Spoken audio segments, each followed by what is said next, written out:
काय रे, पगार झाला का तुझा? का?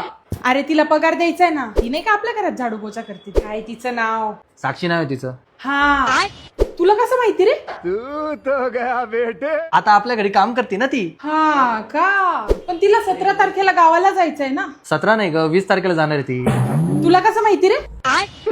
अरे आपल्याकडे काम करते ना ती. हा का, मी म्हटलं नवरा बायको पोरं बाळा चालली, लवकर पैसे देऊन टाकावं. नाही ग, पोरं बाळाने चालले, तिचा नवराच चाललाय फक्त सोबत. अबे साले.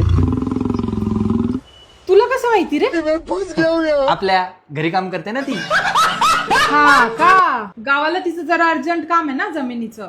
हॅ, असं काही काम नाहीये, तिची ऍक्च्युली सासू आजारी ना, त्यासाठी चालली ती फक्त. तुला कसं माहित रे? आता ती आपल्या घरी काम करते ना. हा का, जाऊ दे, उद्या पैसे देऊन टाकू आपण तिचे. उद्या आपण बाहेर चाललोय ना, आणि तू तिला सांगितलं की नाही? अरे नाही, मी तर विसरलेच. थांब, लगेच फोन लावून सांगते तिला. अरे पण माझ्याकडे तर नंबरच नाही तिचा. घे नंबर 80103